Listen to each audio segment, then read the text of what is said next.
CATEX TV. My name is Frank Fortunato. Today is Monday, May 14th, 2012. Over the weekend, 40 people in China were killed after a brief but violent hailstorm swept through a region of northwest China. This occurred up in Min County in Gansu Province. About 90 other people were sent to the hospital. 25,000 people in all were evacuated. Houses collapsed, roads were blocked, farmland was destroyed, and the power supply and telecommunication service to the area was cut off, according to the government. In Chile this morning, a 6.2 earthquake has shaken walls and knocked out electricity in parts of far northern Chile. No damage or injuries has been reported yet. The USGS said that the quake was about 40 miles east-northeast of Tacna, Peru, so it's in a relatively uninhabited area of the country. In Georgia, in former Soviet Georgia, in the capital of Tbilisi overnight last night, torrential rains caused the river to overflow, the Kura River, K-U-R-A, killing at least 5 people. It was a real flash flood. In a matter of minutes, water, in fact, increased to about 10 feet in depth, lifting parked cars and damaging numerous homes. Electricity was also cut off to parts of the capital.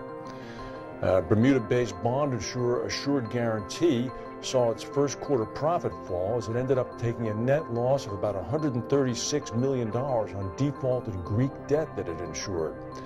Operating income fell to $71 million for the first quarter compared with about $247 million for the first quarter a year before. Speaking of Greek debt, the whole jigsaw puzzle gets even more complicated. German Chancellor Angela Merkel's conservatives suffered a very heavy defeat over the weekend in the most populous German state. The center-left Social Democrats won about 39% of the vote in North Rhine-Westphalia. Her Christian Democratic Party saw their support slide to about 26%. This is down from 35% in 2010. Political scientist at Berlin's Free University said this is not a good evening for Merkel. People don't want us to make hard cuts in social funding. What we want is a New Deal where both the social welfare state and fighting debt will work. Of course, what's happening in Greece right now is tantamount to preparations for Greece beginning to leave the Eurozone. Again, we have been saying on this program for a while that the end of austerity is here and gone already. In Nigeria, soldiers have arrested who apparently is the #2 man in the Boko Haram terrorist group. A gentleman named Solomon Muhammad and his family were arrested late Friday night in the city of Kano, K-A-N-O, the largest city in the northern part of the country. The group is calling for the adoption of Sharia law, strict Islamic law throughout all of Nigeria. And I don't know whether you know this or not, but later this month in Chicago, there's going to be a NATO meeting, the North Atlantic Treaty Organization. It's our turn to host it. It's being held in Chicago. Chicago Mayor Rahm Emanuel is very pleased with this. Of course, when an event like this comes to your town, one of the first things you have to do is look at your insurance coverage. So from Chicago's perspective, considerable time has been involved in making sure that they have the proper coverage in place. This is according to James Rowson, the managing deputy comptroller. He says when you put your arms around this, the first thing you have to do is look at what previous cities have done.